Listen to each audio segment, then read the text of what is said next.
தோழர்களே, நான் தற்போது நம்முடைய தமிழ் புலிகள் கட்சியின் சார்பில் நடைபெறுகிற வெல்லும் தமிழ்நாடு மாநாட்டு திடலில் இருக்கிறேன். தோழர்கள் அனைவருக்கும் வணக்கம். தோழர்களே, இந்த வெல்லும் தமிழ்நாடு மாநாடு தமிழ்நாட்டை சூழ்ந்திருக்கக்கூடிய சங் பரிவார் உள்ளிட்ட ஆர்எஸ்எஸ், பிஜேபி கும்பல் தமிழ்நாட்டினுடைய பல்வேறு உரிமைகளை கபலீகரம் செய்து கொண்டிருக்கிறார்கள். ஏற்கனவே ஒன்றிய அரசு, மோடி தலைமையிலான ஒன்றிய அரசு கல்வி, பொருளாதார, மருத்துவம் உள்ளிட்ட பல்வேறு துறைகளை தமிழ்நாடு அல்லது மாநில உரிமைகளிடமிருந்து பறித்து இன்றைக்கு ஒன்றிய அரசின் கட்டுப்பாட்டுக்குள் வைத்திருக்கிறது.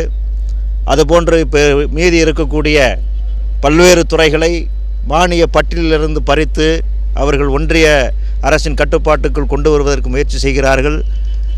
பல்வேறு தரப்பட்ட மாநில மக்களுடைய உரிமைகள், மத வழிபாட்டு உரிமைகள், விவசாயிகளுடைய உரிமைகள், உழைக்கும் மக்களுடைய உரிமைகள் அனைத்தும் பறிபோகிற நிலையில் இந்த ஒன்றிய அரசு தொடர்ந்து செய்து கொண்டிருக்கிறது. இந்த துரோகத்தை, இந்த சதித்திட்டத்தை, இந்த நெருக்கடியை வெற்றி பெறுவதற்கு நாம் இந்த வெல்லும் தமிழ்நாடு மாநாடு என்கிற தலைப்பில் தலைவர் நாகை திருவள்ளுவன் அவர்களுடைய தலைமையில் இதை நடத்துகிறோம். நம்முடைய தோழர்கள் வெற்றிகரமாக இந்த மாநாட்டை நடத்துவதற்கு சரியான நேரத்தில் மாநாட்டிற்கு வந்து சேர வேண்டும். மாநாடு கரூர் மாநகரில் திருச்சி 4 வழிச்சாலையில் கோடாங்கிப்பட்டி என்கிற ஊரில் நடைபெறுகிறது. சரியாக 3 மணிக்கு தொடங்கி மாலை 8 மணிக்குள் முடிந்துவிடும்.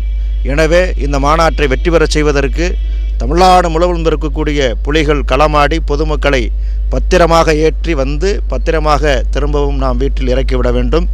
வருகிற வழியில் தேவையில்லாமல் யாருக்கும் இடையூறு செய்யக்கூடாது, போக்குவரத்து நெரிசல் செய்யக்கூடாது, தேவையற்ற முழக்கங்களை முழக்கக்கூடாது. அம்பேத்கர், பெரியார் தவிர்த்து வேறு யாரையும் நாம் முழக்கம் எழுப்பக்கூடாது. இது தலைவர் நாகை திருவள்ளுவன் அவர்களுடைய ஆணைக்கு நாம் கட்டுப்பட்டு நடப்போம். மாநாட்டை வெற்றிகரமாக நடத்தி முடிப்போம். நன்றி.